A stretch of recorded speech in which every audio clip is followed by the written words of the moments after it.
Welcome back to another episode of the DPCast. I am Paul. I am Dan.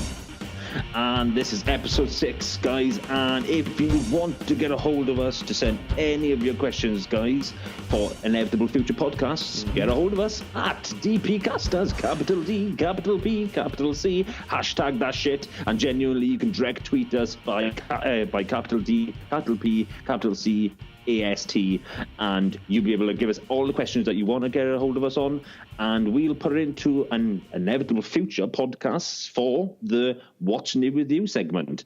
Yeah. And further ado, Dan, I say you hit that tone. Okie dokie. What's new with you? So, Dan. Yeah. What's new with you, buddy? I think I need to think. I didn't think about this before we started the record button. So I have done stuff this week, but I can't remember for shit. Well, we'll start with you. How's your week been? What's new with you? Well, to be quite honest, as I want to give a quick apology to the fans who are possibly listening to us, that you must be still waiting for the Scotland podcast. Sadly, I've been very, very ill this week, so I've had an abscess in my mouth and had... nearly I've lost my voice as well, so it hasn't been the best week for me to be doing any podcast work. So, and guys, we've been noticing our Twitter, a lot of our Twitter stuff's gone down at the very moment, like sort of a lot of information. It's just been a dry week. I've never seen such a dry week, Dan, for information coming out up to WrestleMania. Yeah, it's been sitting around twiddling our thumbs, and I suppose you got ill at the right time, really, because nothing much happened. Yeah, I did, to be quite honest. I mean, it was a nice time to just rest a little bit, but, the news coming out, Dan, was minimal. Yeah. I was expecting, like, a overhaul of news. I think the only thing that's been big is the Page sex scandal that has come out. And there's the Justice League trailer, which we're going to talk about later, and that's about it. Yeah. So... Otherwise, it's been a very dry week, and it's not like that from WWE and freaking all the rest of them. You normally got quite a steady pace of something, but every time I've gone on, I'm like, I'm scrummaging. Do you know, like when you go into the bottom of the barrel going, where the hell do I go and get my next stuff from here? There's nothing there. And normally there's a bountiful amount of information to lob out. So, yeah, guys, I'm sorry if you feel like our Twitter page hasn't been very fruitful this week. Anyways. I suppose there has been that thing in London, so that's probably... hindered a bit of news. I don't know. That's been on the front pages of stuff for quite a lot, so I don't know if that's clogged things up. But it's very sad indeed. What me and Dan did is that for our Twitter, I thought it was just out of respect, to be quite honest, is that day that we found out about the attack in London, what we did is that we tweeted saying our prayers go out to them. We understood that we were trying to do like a silence ourselves for that day. We just didn't want to be tweeting so much. At the end of the day, it's our country. It's attack that is something that shouldn't occur. So we thought out of just nice enough levity, we just put up our podcast and we didn't talk much about it on Twitter. We just was going to leave it 24 hours because we don't want to be that people who are literally trying to make a couple of followers off people putting stupid hashtags in. We didn't want to do it. We just want to say, put our prayers out there for them people who lost their lives that day, and that's where we left it. So, guys, there's a lot of other reasons why we haven't been put out as well due to that bracket. It has been a very bad week for deaths. JR's wife lost her life, and obviously we had genuine dude. Really bad accident, man. I mean, it was do you know the day of the London attacks? Yeah. JR placed up on his Twitter page going, can you please have the prayers and thoughts go to my wife? She's in intensive care at the moment. She's had a really bad car accident on a Vespa or Viper. Yeah. It's one of them scooters you have. Like a Vespa type thing. Vespas, that's what they're called, Vespas. Yeah. And she had a really bad car accident, and lo and behold, a day later, he was placing up going, she lost her life. Yeah. So it was two kind of really bad days of like bad deaths, and like obviously JR and his wife like were a big thing, a part of the wrestling community. Yeah. And fair play to the dude. I got to give JR props for this one, dude. Right? That's Jim Ross you're talking about now, isn't it? Yeah, Jim Ross. I got to give him props. He's still doing stuff for WrestleMania. Yeah. Oh, bloody hell. Like he's actually stated, like, he's not going to just sort of be a dick and just sort of, put it one side. And we could totally understand him doing it as well. I mean, talk about the worst time in his life to be going through. Yeah. But fair play to him. He's been a lovely guy to state the fact. Yeah, don't worry about it, guys. I'm still going to be there at WrestleMania. I want to be there for my wife and all that. And if anything, he'll probably take his mind off it a bit, doing some work and stuff. Totally, so, and if he enjoys, he probably lives and breathes wrestling and enjoys it. So What better distraction, really? So, to be quite honest, you heard the way he talked Stone Cold Steve Austin and the way he brought up most of the wrestlers. I mean, the guy's got class to him, man. He really has. Well, I mean, wouldn't have Stone Cold without JR. So, because Stone Cold always talks about him and says how he helped him rise in the ranks of wrestling and stuff like that. And Stone Cold can't say enough good things about him. There's actually quite a few wrestlers who can't say enough good things. And to be honest, the only people who don't say enough good things is the McMahons in most occasions.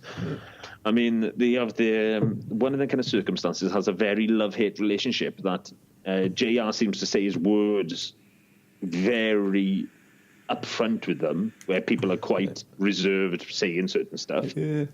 And JR seems to be quite a front street. The only other person who's exactly the same as JR, and that is Mick Foley. And he's vice versa. Mick Foley's a right SOB when it comes to tweeting online about basically how he feels. And I got to give it to him, dude. I mean, he's talking like a fan. And I love it. I love it because naturally, the fans are right when it comes to the WWE. At the moment, it's a little bit backwards, you know? Yeah. Oh, I thought it was funny because I'm making my way through all the old WWE stuff, the old Raws and stuff. Not long ago, I think 1996, 97, something like that.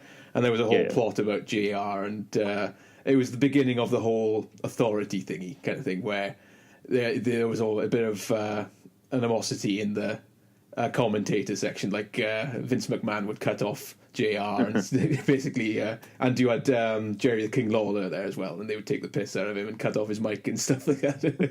I think there was a whole pay-per-view where they kept cutting JR off, and it's like, oh, your mic's not working again. Try a different headset. It's like, why is this still not? Steve's to cut his fucking headset all the time. It's funny. So, but anyway, I'd say with the whole death thing, we pay our respects to anyone who's been affected in any way by it. We pay our respects. But let's get back to the fun and games, because this is a fun podcast. Yeah, so, it's we've had a bit of a debut down in the very start. It's just due to the way the week has gone. I think the way me and Dan have productively gone through it. Yeah. Sadly, we've gone through a bit of an illness ourselves, especially myself, anyways. Yeah. So, to be honest, it's been one of them weeks. But hey, let's kick it off. We're going into April, guys, and we all know April's one thing, and that is a funny month. And what we got ready pre-planned, guys, and I've already made the communications for this to sort. I still haven't told Dan about this, so it's a bit of a surprise. We have already got sorted for April Country Bunts. Now, they are a podcast that are from one of my good friends. We were going to have them on in May, but I thought, you know what, since we've had such a very traumatic end to March, I thought we need a good upbringing, a good laugh through April. So all the way through April now, we're going to make the funny podcasts. It's going to be beyond funny podcasts. Yeah. And the best people I could bring on is Country Bunts. Oh, cool. We're going to have them on in certain segments. Yeah. We're going to have Ash, who is one of the hosts. Yeah. He's going to be on in the very beginning, early start of the month. And then we're going to have Lars then, who is very wrestling orientated. Yeah. And he's going to be on near the end of April. And we're going to go into their podcast. So we're going to have that kind of like that flexibility. They come on us, we go on theirs. So it's going to be quite fun. So I expect that to happen in April. We've got quite a nice little plan happening in April. Yeah. And I think we've got a little surprise for them, for our people listening right now. What we got coming up at the end of the show, haven't we, Dan? Yeah, baby. Yeah. But do you want me to announce it? No. We're not going to. There was a little bit of silence there. I thought, is he expecting me to do it? No. I thought you were going to jazz it up a little more than I did. Sorry, I just wanted to... yeah. Come on, Dan. It sounds a bit more enthusiastic than that. You fucking. Yeah. We've got a big surprise. Okay, you all calm down. I'm sorry. I can't be bothered. I'm sorry. I'm Optimus Prime. Oh my God, it's a Transformer. It's a Transformer. That's all you need to know about the latest Transformers. Not the latest, the one that was released last. It's a Transformer. It's a Transformer. It's a Transformer, you guys. It's a Transformer. This one looks so shit. It looks so bad, the newest one does. Oh, I haven't even bothered with it. I can't be asked with Transformers anymore.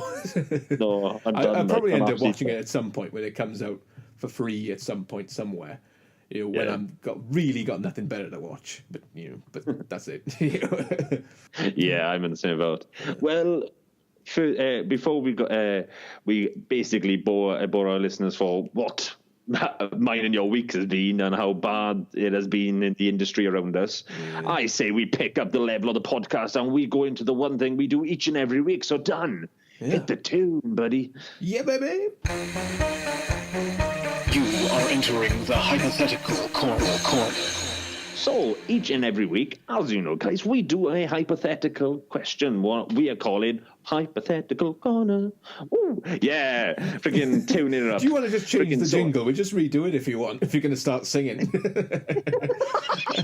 I just felt like yeah, Hypothetical Corner, yeah. Yeah, I put my blood and sweat into that. It was inspired by the Twilight Zone, and I thought, yeah, I'll have a bit of a Twilight Zone. It's kind of like a freaky deaky Hypothetical Corner.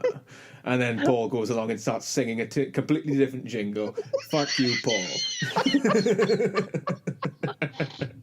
I don't get like that. Just something came in my head and I go, Hypothetical Corner. And I'm like, what the fuck am I doing? Hey, shit face. Pack it in. Right, before we go any further down the rabbit hole, let's get into the hypothetical question. And this week, Dan, I think I got a nice little doozy one because I think this will really go in a couple of directions. And I'm really intrigued of how you will go from step 1 to step 7. Now, that will make more sense when we get into the question. If a zombie plague were to start right now, where would you hold up? Ooh. We've talked about this before. Oh, God, yes, I do. And I tell you what, if we wanted to, but we won't because, for the listeners, for their sanity's sake, we can go on for hours talking about this and send each other faxes and pictures of what we would do. But let's keep it short. And I'd say, I gotta say, once upon a time, it was in my old place of work. I couldn't understand that one. That one baffled me, but still. Yeah, only because I'm so familiar with the place. I know exactly what I do in the case of a zombie apocalypse. But at the moment, I'm not too sure. Do you mean to go in my one? Because my one's been pre-sorted for 2 environments that I work in. So I work in one and I live in the other. So naturally, I've got myself pre-set up for both. Now, zombie apocalypse goes in and I'm at work. Now, guys, if you don't already know, me and Dan work in a very highly... how would you say, Dan? We work in a hotel chain that is very well known. Budget hotel chain. So, budget hotels. Yeah. And me and Dan work the night shifts on pretty much most of the shifts. And he works at a different lodge, I work in another one that's very close round the corner from it. I've always said, when I in work, I would literally hold up there in my back office for 7 days. Now, may I do as well, guys, right? The main one I always have to do, doesn't matter where I'm located, you've got to hold out for 7 days. Yeah. Oh, hang on, Paul. Yeah. 7 days. Sorry, I had to do that. Carry on. I've been watching The Ring, you can tell. Carry on. Well, the reason why the 7 days, and a lot of people don't realise this, because naturally the people who hear first go in zombie apocalypse, there's first panic, second, you literally want to run, thirdly, there is no time for you to hide because you're probably in a worse scenario by running and getting yourself panicked. So what in the 7 days I've always pre-prepped for to where I am is that day 1 to day 7 you've got to make sure that you make your stuff last, and you've got to have enough water to last you to day 7 in the location that you're at. And by day 7, the people who have literally panicked and gone out and run are dead. The people who are now hiding are in very few of numbers. And the zombies that are probably at your front door have now located elsewhere.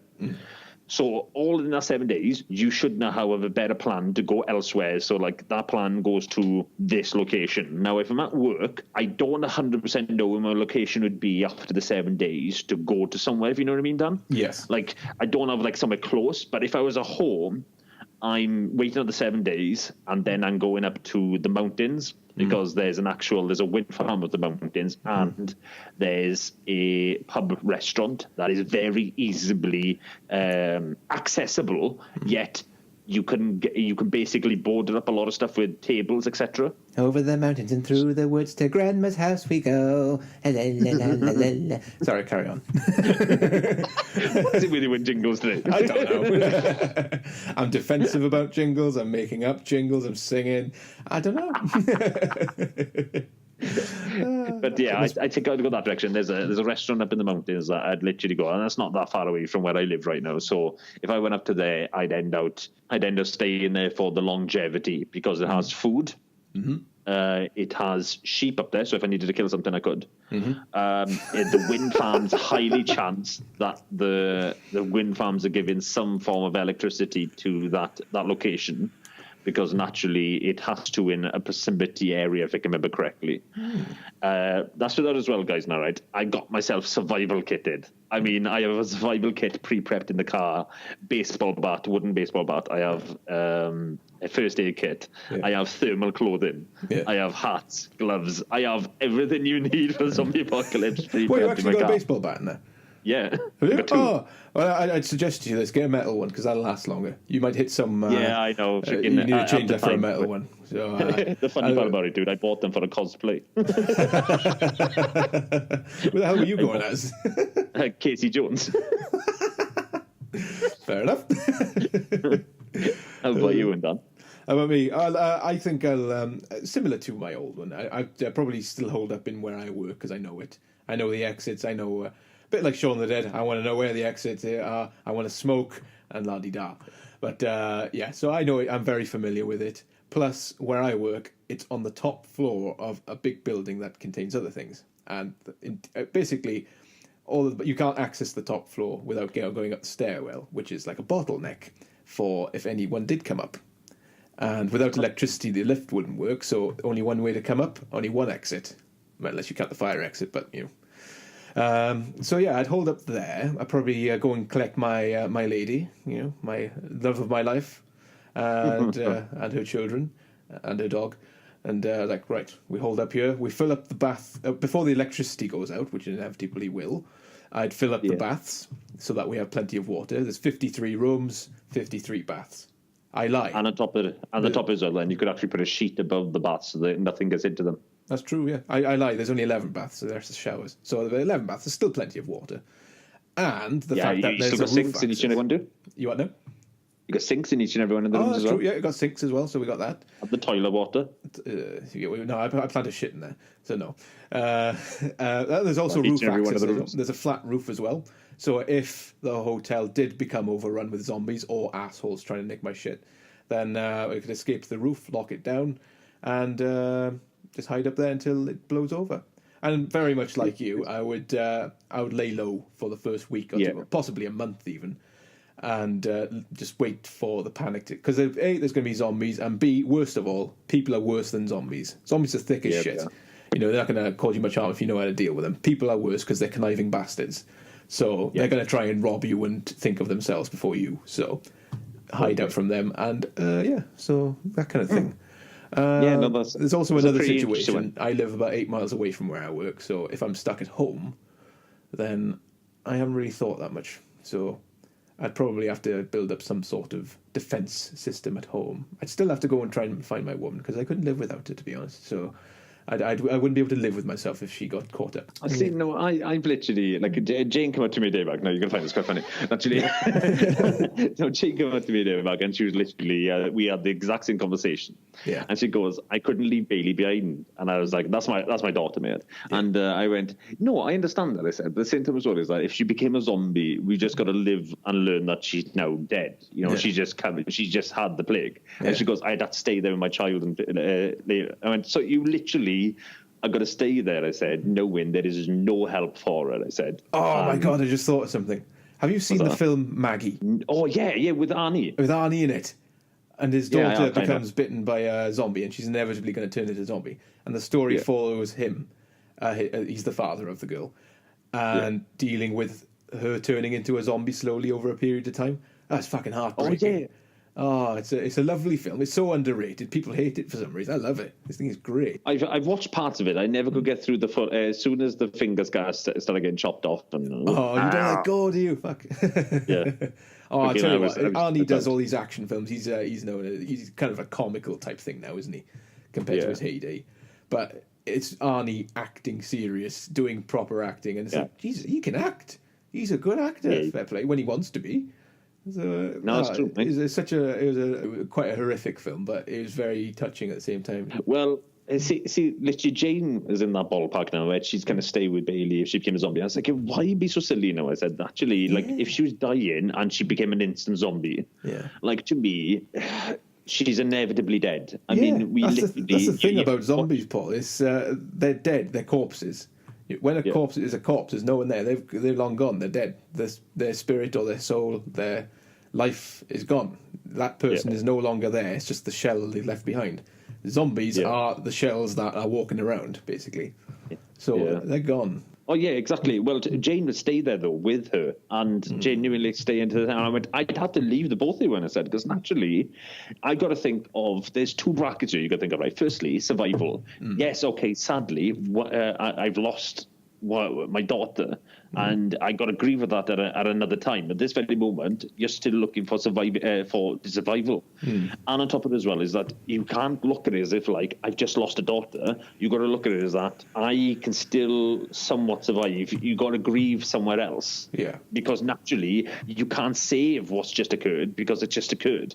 And when you go away, then you've got to realise that with Jane being a female, is that she has the possibility of reproducing to have more, to basically save like the women and the men, to actually make a new generation then, because naturally we've lost thousands and millions of people in certain segments and certain areas. So, like, you've got to think of survivability beyond the factor, and you have to grieve at a different time, like. And to me, like, and she's like, I can't stay there. I die with her, like. And I was like, oh my God, genuinely, I couldn't do that. Like, as much as I would grieve and die, like, it would actually kill me to leave the both of them, I'd have to go, because I know the pliability of that. There's a bigger answer and a bigger question to be answered at a later stage. Now, people like myself, if I can survive enough, that there might be something for me to be helping out. Like, I could be given something extra skills in some form of element, or whatever the circumstance. You know, there's something extra for somebody to be given who can survive long enough through this apocalyptic time. Wow, words tonight. That's apocalyptic. Yeah.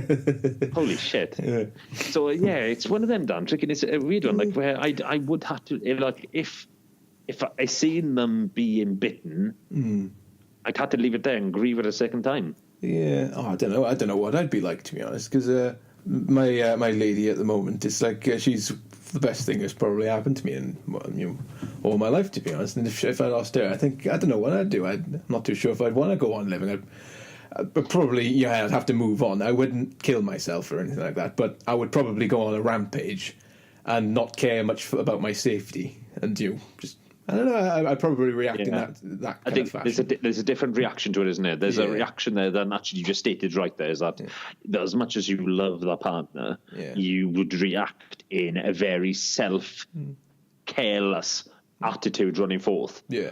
That I think I'd be in the same boat, to be quite honest. As I said, you instead of now, like, where you're still looking for survivability, you still got this very much I've got a machete, I'm gonna kick your fucking bollocks off attitude now. Like, I'm out there like the Terminator. Yeah. And it might actually give you the fucking edge of everything, to be honest. I mean, you've got a driving force to be doing stuff. Yeah. So it's a weird question. It goes in such a diversity, this question is, because naturally you can go in so many different avenues. Is that there's so many points that your family might get hurt, the bracket of the loved ones. Now, I know you're a soppy one for naturally the people around you, so that could affect you 5 times harder with that inevitability. Where I'm more the kind of person is that I'm a soppy bugger when it comes to my family, but at the same time as well is that if I knew there was the big light towards the end of the tunnel, I've sadly got to go towards that light, because I know there's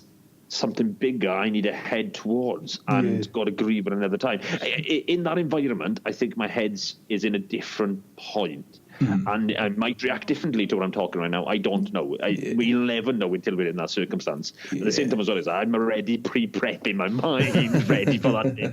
Like, as much I love to realize when people go, there will never be a zombie apocalypse. I was thinking, wait a minute, wait a fucking minute. Let's get our fucking heads screwed on here now, right? Is that people stating there will never be a zombie apocalypse is like somebody stating fucking we could never have cancer at one stage in their lives back in the 1960s, right? Is that you look at the zombie apocalypse like this, right? It only takes one scientist, one chemist to literally work out a fascinating discovery that they can cure cancer. Okay, that's all they need to know. Because it's the world's biggest illness out there, right? Yeah. If somebody could come out tomorrow, Dan, right, and you had a family member, right, who literally was dying of cancer, okay? Yes. Now, and some scientist now has just come out the next day and gone, we have built a drug that is curing cancer by its thousands. We've been test producing it on animals and test subjects, and it's working phenomenally. Yeah. Now, you do that, that's absolutely fucking hunky fucking dory. You give it to your grandmother, your aunt, your dad, your mum, whatever the circumstance, right? You give it to them. Just because you know it's going to cure them. And then you find out in 3 weeks' time, this drug that they stated was tested on animals, it wasn't. It was tested on subjects. It really wasn't, or there was mixed results. And you find out in the next couple of weeks then is that they've got sun UV damage because they can't go out in the day. Something similar to Will Smith's movie I Am Legend where the drug that deters your skin pigmentation, that means you can't go out in the day, so it means you become very zombie-like. Yeah, it's kind of like vampire zombie type thing, isn't it? Yeah. You know, and that is something that could occur tomorrow just by somebody stating they found a cure for something. I tell you what, there's something already that exists that's something similar to zombies, which is rabies. Oh, fuck yeah, that's not a bad shout, the only thing with rabies, it makes you go, what's the word? Ferile? I don't know. It makes you foam at the mouth and shit like that and go nuts, basically. But if rabies developed a better way of transferring itself from body to body, then you got something close to a zombie virus. They're not dead, they're just ridden with virus. That's a good shout, Dan. I didn't think of it like that. If, say, rabies developed the symptoms of a cold, as well as the rabies symptoms, then you're talking about a fucking pandemic there.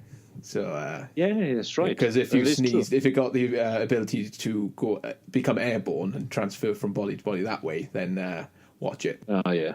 That's the thing about viruses. They mutate and they can dodge a vaccine. They can, because I think there's some sort of vaccine towards rabies now, but that's the thing about them. They mutate and they become immune to vaccines and stuff. So yeah. I think in this day and age, that's the closest we got to a zombie apocalypse. So, if it would happen. Yeah, well, Dan, we're in that environment where people are testing new products. I mean, for people to state that we'll never get into a zombie-like state, inevitably like proper rogue people roaming around. It only takes a different drug to come on the market and people to buy it in the droves because it believes it's going to cure world hunger, cancer, whatever the circumstance. That's all we needed to do. And all we needed to do then is to fuck up. And this world will be in panic stations. Yeah. Because we're in a world then that's literally is zombie-esque like. And for people not to see that environment is actually quite scary because we are very much closer to a zombie apocalypse to happen than we are to aliens landing, to the fucking government fucking crashing, to somebody pressing the fucking red button. I mean, Paul's going all conspiracy theory. Jingle, we kind of are. You know what I mean? Like, it only takes freaking the Joe Blogs of tomorrow to think of that idea, and like that's where our society is right now. Is somebody trying to build a better future, but it's always the good things that fuck up, and it's always something bad always happens by a good idea.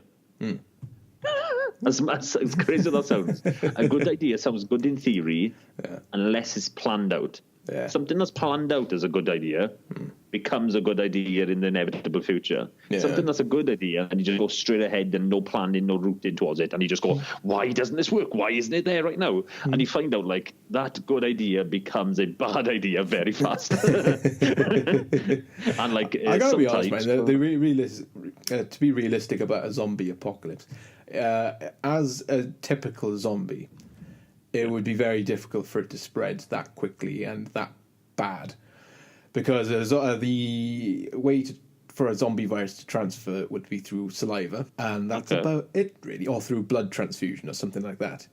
Now, just from biting and blood transfusion, it's going to be quite difficult for it to travel that quickly. By the time it's spotted, it'll probably be nipped in the bud, and there'll be some vaccine out for it. Whereas if it did have the symptoms of a cold, like if you sneeze, you cough in the lift and stuff like that, and you breathe and all, if it became airborne like that, it all depends really. It depends on the properties of the virus and how quickly and how easily it can travel. Like through bite and blood alone, it's not going to travel very far before we go, that's a zombie. We need to do something about that and quarantine. It's not going to travel that easy, so we could quarantine it very easily. So, like a zombie in a film, that it's bollocks. Basically, you can, it's not going to happen like that. To me, the only one to be very close to would be I Am Legend. So that's the most closest one I would state. That would be more a real world-esque zombie. Yeah, or 28 Days Later, because that's a fucking. Oh yeah, that's another good shout. Because those zombies are they run and stuff, and I think in that situation it takes 10 seconds or something like that for you to turn into a zombie. Because I think it only takes like a little drop in your eye or something like that, and you turn into a zombie within about 10 seconds. Whereas in most zombie films, it can last from like a few hours to a few days and all that. So I think those ones, there's not much risk of it spreading around the world. But like 28 Days Later, that's more of a chance of it spreading, I'd say. Where a crowd can turn into a zombie within a few minutes. Well, before we go down any darker with that conversation, because genuinely, like, it's one of the conversations that we could talk in depth for as much as we can prep it up. But the more we get in depth with the zombie apocalypse, the more darker it slowly gets. Yeah. And I don't want to get it any more darker because naturally we already start off the show quite dark. So I think we go into Satanism, is that a word? I don't know. Satanic cults, like. Oh, well, guys, before we go any further down that hole, we are going to go straight into our film news. So, Dan, how about you hit that jingle, buddy? This week in film news. So, this week, guys, we got, for our film news, we have the Justice League Paul, trailer. a bit more enthusiasm, please. Oh, okay, right, okay. This is how we roll in. All right, okay. Film news. All right. Well, I don't know, dude. I maybe I am feeling a bit lethargic about this bracket. I think the zombies have bummed you out a bit.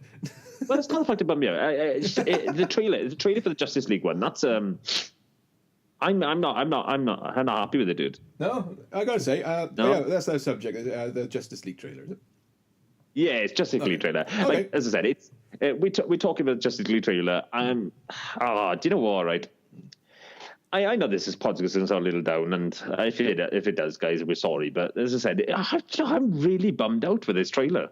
I've got to agree with you in certain areas, but I was the same when the Batman versus Superman trailer came out. I was like, yeah. And I watched it a couple of times because I enjoyed it. And I loved it. I love that film. And a lot of people are saying, well, you're mad. No, I bloody love that film. It's great. I don't care what people think about the whole Martha thing. I thought it was not bad. Anyway, on to the new film. I felt the same I felt the same feeling when the Batman v Superman trailer came out.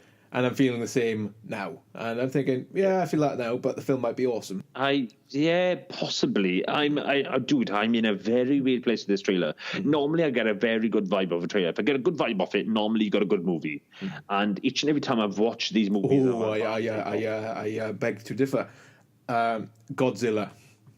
That trailer gave me goosebumps and I couldn't wait for it. Film was utter shite. That was like the pinnacle of utter disappointments, that was. It was like... They knew how to advertise that, and they advertised it damn well, to the point it gave me goosebumps. What's the fucking film? It's a load of shit. Was a weird freaking movie, though, innit? Freaking that. The trailer was... It was mind-blowing, the trailer was. And for itself, as you state, it's Oh, it was dog shite. Oof. Absolute dog shite. Yeah. That's Yeah, the but, first film that I ever don't made know. me react out loud in the middle of a theatre. And I actually said, like, for fuck's sake. I think it was about the 5th time it leads up to an awesome fight between the monsters and stuff. Godzilla versus one of those monsters. And then it cuts off to another human point of view, shitty storyline. It's like, oh, fuck off. I don't care what the humans are doing. I want to see what the monsters are doing. To go back a little bit to the Justice League here now, right? Sorry. How do you I digress. No, it's just on the bracket, right? I want to know your personal opinion, right, on the characters itself, okay? Okay. Now, me, got myself. Batman. Now, Oh, sorry. now, we got Batman. Yeah. Right. I like Batman. I love the look of him. I like Batfleck. I like Batfleck. We've got Wonder Woman. I'm not a hater of Wonder Woman. I like she Wonder actually Woman. looks I'm damn actually decent. really looking for the Wonder Woman film as well. I am looking forward to that. So I like Wonder Woman. Those two, they're all good in my books. Carry on. But then we got the Flash. I'm wary about the Flash because I like the Flash that was it CW? The CW TV Yes. program.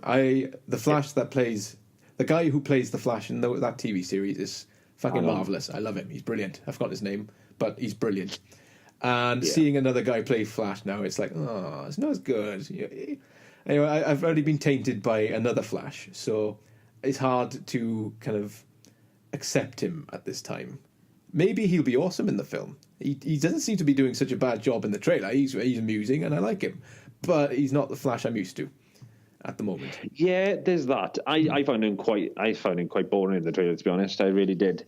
I found him do you know what he reminded me of, Dan? And you might find a parallel here. Is do you remember the first Spider-Man we had with what was the actor who played him now in the first Spider-Man? Yeah, the one they do all the memes of him Tobey crying. Maguire. That's the one.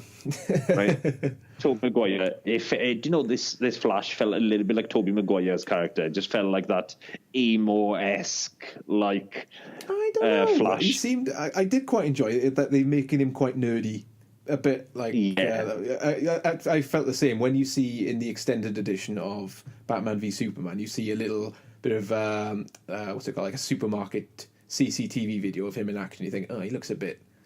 I don't know. He looks a bit teeny, you know. I was like you just said, a bit gothy kind of that thing, and a bit dark. But seeing him in the trailer where he says, "I got no friends" or something like that, he's like, oh, "Okay, fair enough. I see what you're doing." I quite like that. So I don't think he's all bad. I'm open-minded about it. I mean, I'm still looking forward to it.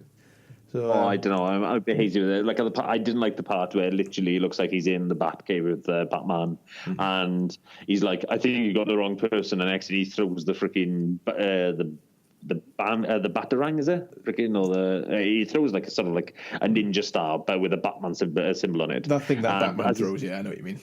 Yeah, and naturally, like as soon as it goes past his face, it's like he catches it and he goes, "Oh my God, you're the Batman!" I'm like, "Oh, come on, fucking have you not worked that out by now? You're the fucking Flash, for fuck's sakes." I mean, I don't know. I quite liked it because he didn't.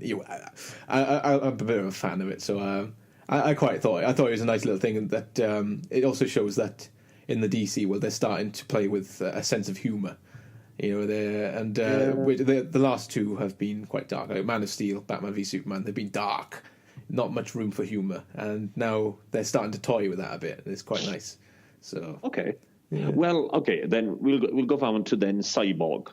I don't know enough about Cyborg to form an opinion of him yet. I did think the CG looked a bit dodgy, though. Yeah, I wasn't a fan of Cyborg. I don't know much of him myself. I don't like the look of the newest character to it. I just think it looks very... I don't know. Iron Man. It just doesn't look... I just feel like there's something more that should be on him. Yeah. Do you just feel like sometimes if you're trying to portray a cyborg, you need it to look as if he is an inevitable force? I gotta be honest. My first encounter with Cyborg was literally again where you see Flash in the additional footage in Batman v Superman is where you see footage of Cyborg, and that is the first time I've ever even heard of Cyborg and all that. So I don't really know enough about him to say whether they've done it right or not. But from what I can see in the trailer, he does look a bit Iron Man-ish. It's like, because he's got the whole mask. I don't over his seem face. like an Iron Man is. I It's find like him as if looking they're trying to very... do Iron Man, but I don't know. But again, I don't know. I'm because I don't really know what Cyborg's all about. So Well, Cyborg's more like a Frankenstein character, if I'm not mistaken. Is a guy who created him. Yeah, I gathered something like that, but Yeah. again, I don't really know enough about him, to be honest. So. Yeah, I'm in the same category. The one that we're both got mixed opinions on is Aquaman. Right? Aquaman, I got nothing wrong with fan Aquaman. of Jason Momoa. Fucking hated Jason Momoa. But I'm not a massive fan of the actor himself. I'm vice versa with you on that one. But what I did find is that I found him quite funny in the trailer. It's one of those things where the problem is I went to a Collector Mania in 2009, and back then he was not long finished Stargate Atlantis, which he was in. Oh, right, and yeah. I thought he was fucking awesome, and he's funny, he's great, you know. And I thought, I can't wait to meet Jason Momoa and all that. You know, I went to meet him. He was, I don't know if he was having an off day or what, but he was an arrogant cunt. And I'm getting the C-bomb out here.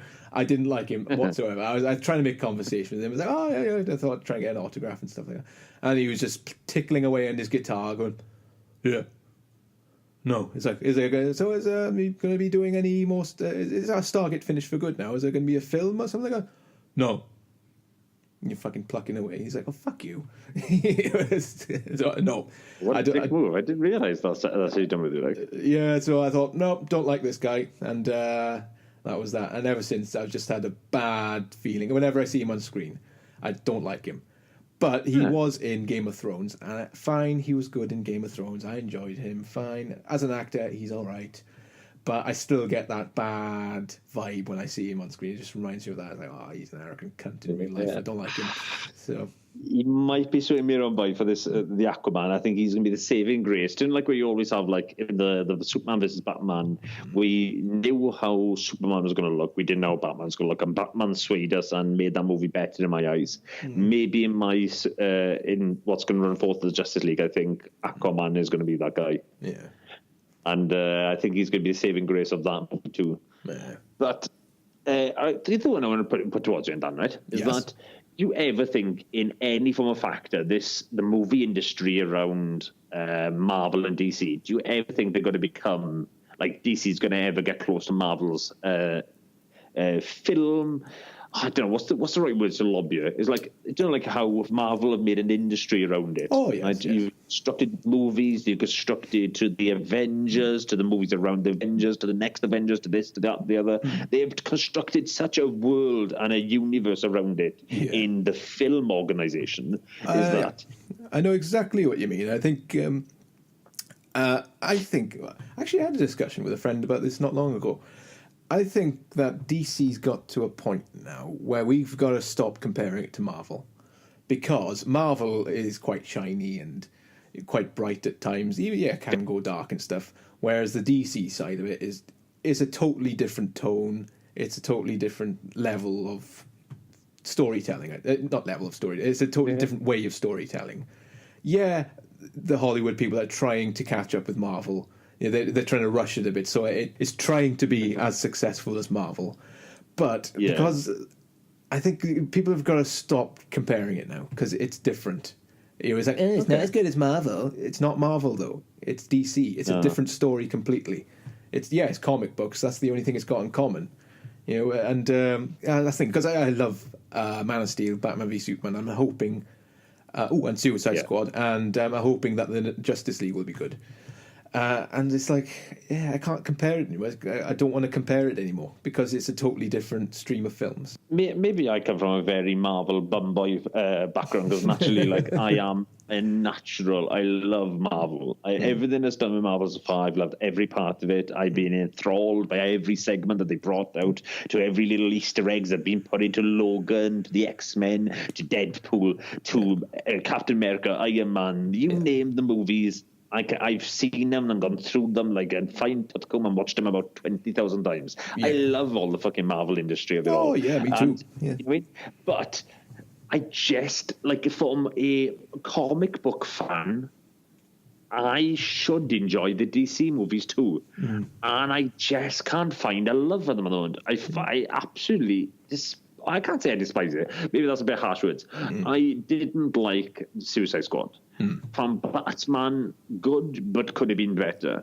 We then find the bracket that we've now got this Justice League, and I'm so not feeling the vibe of that at the moment. The only movie that I feel has been given a bit of an oomph up its ass, and that is Wonder Woman.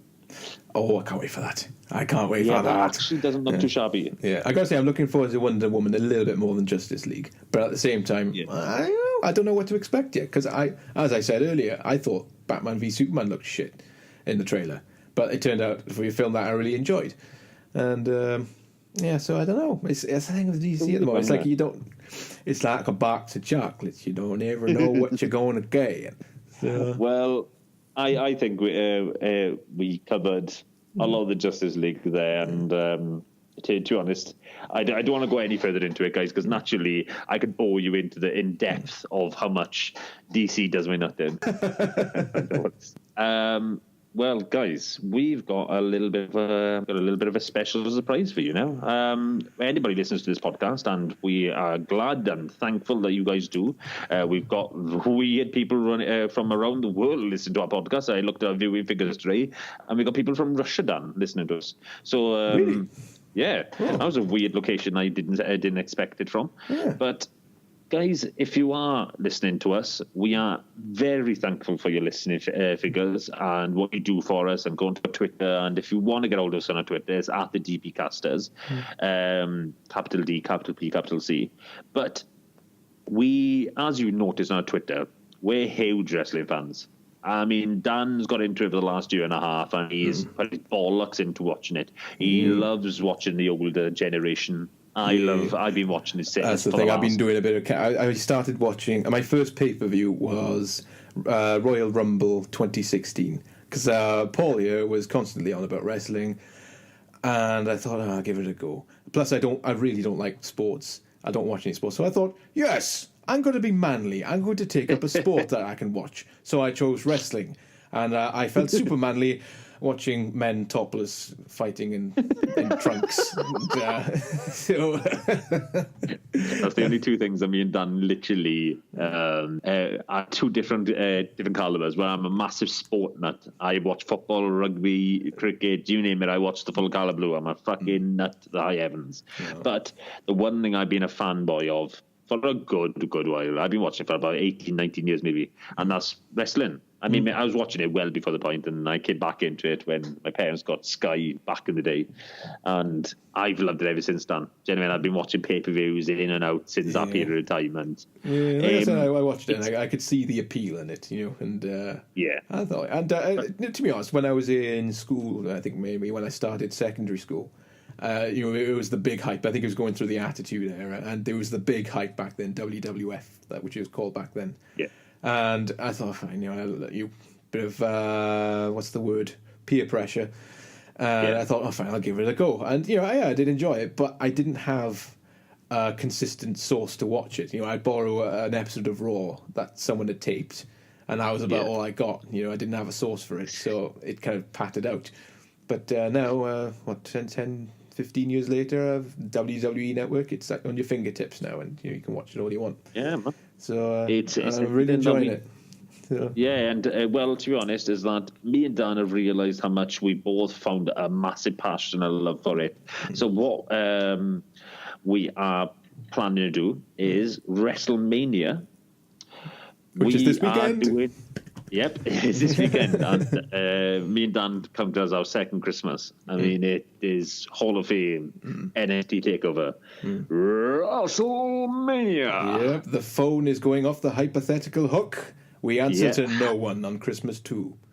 Yeah, and what is happening is that me and Dan, the Monday after it, for all that, actually we might do it on the Tuesday, because there is Raw on the Monday too. That's true. So we might do on the Tuesday, so we can basically talk about the Raw, because the Raw after WrestleMania is always the dog's bollocks, because the crowd are fucking phenomenal. Yeah. Me and Dan already got a hell of a plan pre-sorted for WrestleMania. So adding on extra days literally just causes even more again onto it. Yeah. Well, if I'm not like Violet, what's her name? Violet Beauregard or whatever her name is, from Willy Wonka, she turns into a massive flipping blueberry.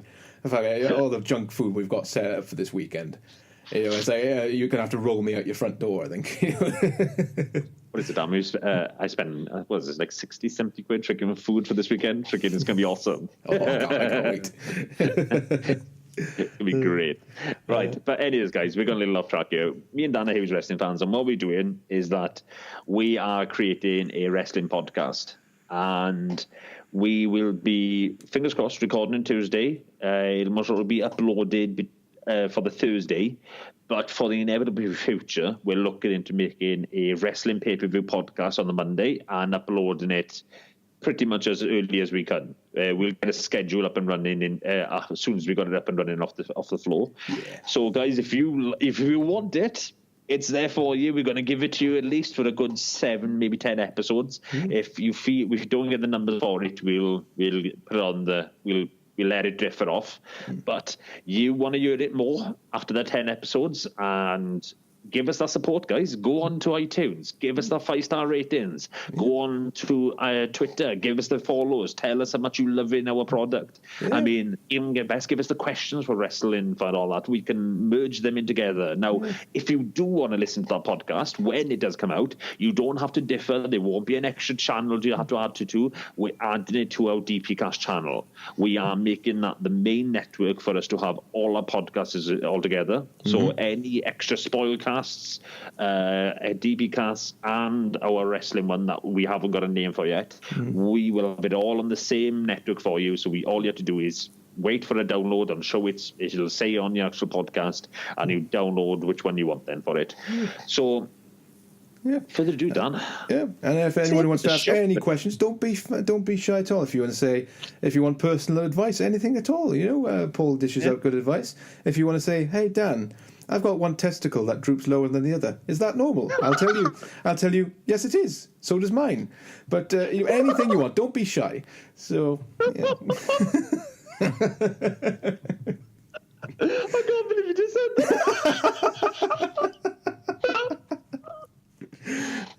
I'm just saying, we're all friends here. We can talk about these things. On that note, we've literally got the end of the show. Yeah. So guys, if you want to download our product, you go to iTunes, SoundCloud, and all Android devices. We are pretty much all there to have us on the go. And if you want to get a hold of us, guys, as Jan just stated, you can go on our Twitter page, capital T, capital P, capital C, and you can give us every question under the fucking sun. We're going to answer them all. Otherwise, guys, we're going to catch your ass next week. And for our Russian listeners, spasiba for listening, and до свидания.